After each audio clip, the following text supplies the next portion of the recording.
So Sahih and Batil, he said Bayan al-Ma'na. So he said the actions of the Mukallafin, and you know the word Mukallaf, what it means. Again, Mukallaf is someone who is baligh, adult, and sane. So I said the actions of the Mukallafin, if it gathers all the conditions, if the all conditions are met, and there is no mawanih, if you do an action with all its pillars, all the conditions, there is no mawanih, there is no barriers to stop you from doing these actions, then and the causes are there, then you say this is sahih, valid, sahih. So someone prays in time with all the conditions of prayer, anything that is considered to be condition of prayer, such as praying, having wudu, doing the pillars of prayer, praying in time, that is the cause. The cause is the time, sabab. The condition is like wudu. Pillar is reading Fatiha and any other, doing ruku' and sujood. So if you do it this way, they call it sahih. Sahih, when they say sahih, you don't have to repeat it. You have done what you are required to do. Or it's right, you don't have to repeat this action. And the results of it, the fruits of it, is valid. Whatever result comes of it is fine. But if something of these, either the conditions or the mawani are there, or then they say it's invalid. Someone praying without wudu, sometimes someone praying before time or out of time, someone, for example, praying without wudu, praying out of time. This is sabab, out of time. He didn't bring the sabab. If he doesn't do wudu, that is no, the condition is not there. Or manih, a woman with menses praying, her prayer is invalid. However, if all these things are not there, then the prayer we call it sahih. So he says sahih ما ترتبت عليه آثاره الشرعية. So the sahih is when you do it, the fruits of it, you get it, or the results will be right, such as praying. What are the results? You are not required to pray anymore. You have done. You are free. Your what we call bara'at al-dhimma. Your neck is free. You don't have to. It's like you have given your loan that is due. Yeah. So and you don't. He said. So if it's ibadah, then you don't have to repeat that ibadah. If it's an agreement between people, then that agreement is binding. So the person will not be asked to do the ibadah another time. Also, if a person, for example, have done a transaction, that the results of that transactions is valid. For example, someone selling to someone, the property now belongs to the other person because it has been done in the right way. You understand? So it's not like, oh, this property is mine. If you do it in the wrong way, if you sell to someone something, but the aqd is invalid, what happens is it is still your property. Later he will go, you sell him, for example, a goat, she-goat. Then he take care of this goat, and it has what we call kids, so many. Later, oh sorry, give it back because it's mine. We have never sold it to you because the agreement was invalid. The transaction was invalid. You understand? So that is he says, as for the batil, the dhimma is not, the dhimma, I mean your neck is not free. You prayed. I did not understand the example of the God. Someone, you sell to someone a land, And he goes and he, on this land, he built a house. But when you sold him this land, you sold it in a wrong way. Now, a wrong way for the Zahiris, for example, we say you sold it at the time of a prayer of Jum'ah. Allah says, if the nudiya lis-salati min yawm al-jum'ati fas'au ila dhikrillah. Now, the person sold at the time of Jum'ah, he sold this land. The Zahiris will say this selling is invalid. If they missed Jum'ah. No, whether he missed it or not, the adhan, he heard the adhan, he must stop selling. So he didn't stop selling, he sold it. No, he didn't sell it because he's not supposed to do it anyway. Later, someone goes to that land and build a house. But he knew, he comes to one of us and he will tell him that aqd is invalid altogether. And he won't actually his land back. So the land and the house is his back to him. The land and the house belongs to him. What about the money that he paid? Yeah, the man who paid him, he just have to take his money back. Now he built a house, it's not his business. Why did you buy it in the first place? You built a house, take the house altogether from this place. No, that is the thing is. But he can still sell it on to him after. Yeah, afterwards. Yeah, but the thing is, what if later he has changed his mind and he doesn't want to sell anymore, or the person wants to return back the land, because and then he found out that okay, the aqd is invalid. If he goes to a judge, the judge will say this aqd is invalid. You understand? So he gets the house, the land and the house. Yeah, the other thing is, so for example, someone who has prayed out of time, someone prayed before time. What do you say? Oh, you prayed? No. So you have to pray again, or without wudu.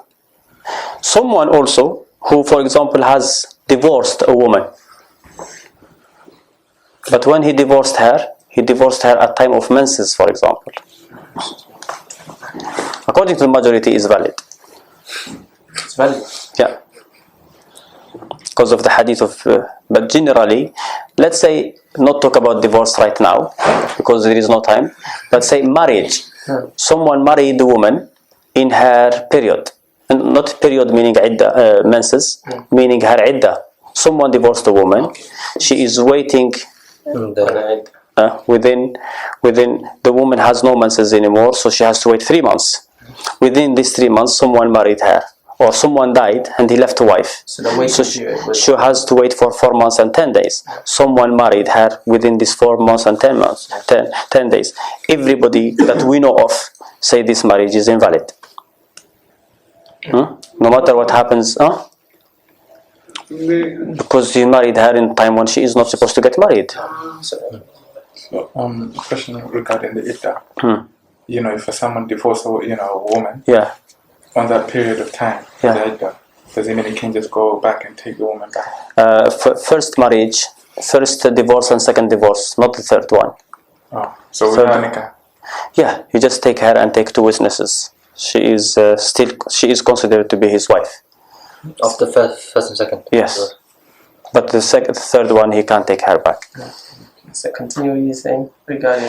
Yeah, so someone who divorces a woman, marries a woman within the period of iddah, he has not married really. Or a man marrying a woman who is already married. What we say about that marriage? It's invalid. So there is no athar for it. So that is what we call the aqd, which is batil.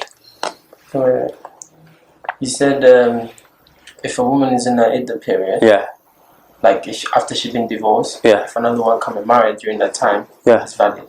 Or is it invalid? It's invalid. It's invalid. If she marries. The same way after when she's in her menses, is it invalid? It is invalid. However, it is the opinion of the majority that it is valid. Now there is a hadith, let's just go, because we have to stop here. The difference between batil and fasid, the way the Ahnaf say it, we leave it for inshallah next week. He gives exactly the same examples that I told you about the witnesses and the bay' of al-majnoon, because this is what you find on all the books. However, what we say here is if someone divorces a woman, Ibn Umar divorced his wife. Ibn Umar the Sahabi divorced his wife in the time of the Prophet. So his father, Umar ibn Khattab, complained to the Prophet. He said, order him to take her back. And then wait until she has a period, until she is clean, because he divorced her within her period. He said, wait until she is clean, and then she has a period and she is clean. And then divorce her if you want. That is the iddah that Allah has ordered.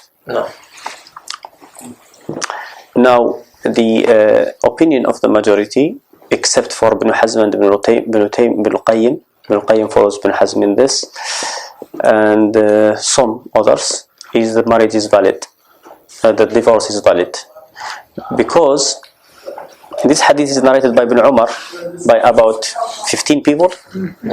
When they asked him, did the Prophet count that divorce on you? Did he count it as a divorce, or was it valid or not? He said, most of the narrations, he will say, what then? What then? Oh, what then? Okay. Yeah, what then? So why would not he count it? So it looks like he was not really sure. Alright. So if he said the Prophet counted it, we will say, how did you know that? Generally, the majority will not ask that question, but I will ask that question. How do you know that he counted it? Did he tell you that I counted it? However, that divorce has happened in a time when it's not supposed to happen. So, if it happened, the Prophet said, "Man amila amalan laysa alayhi amruna." Whoever does. There is actually one narrator who said that Ibn Umar said he didn't count, but the majority said so. However, it looks like, but where he said it didn't count, he was sure.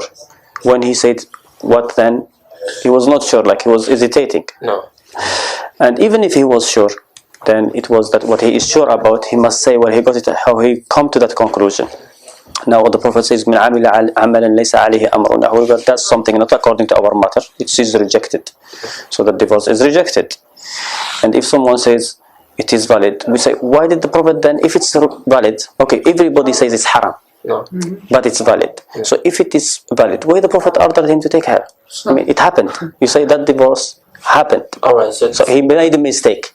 He would have told him, the hadith is in Bukhari. So therefore, to take her back, meaning it did happen, that divorce did The divorce didn't happen. The divorce didn't happen. Oh, okay, so... Yeah, the hadith says that he divorced her. The Prophet told her to take her back. To take her back meaning when someone divorces someone, he will keep away from her. So take her back. That's what it means. Don't consider this divorce. Because the rule says that everything who does is not according to the Sharia is invalid. So there is no exception for this. And that will not be, people who do qiyas will say, how? If he marry her within the period, his marriage is invalid. If he marries her in a time which is not allowed, the marriage didn't happen. Why, when he divorced her when the time which is not allowed, the divorce is valid? You got my point? Or I got mixed up. anything that you do in a time when you are not supposed to do it, it will be invalid. Yes. So he divorced her in a time of the menses. Yeah, where the Prophet said you shouldn't divorce her in that time. So it is invalid. So you have to take her. Yeah. So the argument, how can it be valid when it's supposed to be invalid? It's invalid anyway. It is invalid. And if it is invalid, why? I mean, if someone says it's valid, the question will be why the Prophet ordered him to take her back anyway. I mean, he would just tell him, look, it's haram to what I have done. You shouldn't do it again. But it happened. Isn't it? No. I mean, how it will be invalid? He just twisted one divorce for no reason. In that. Can I ask a question before you finish?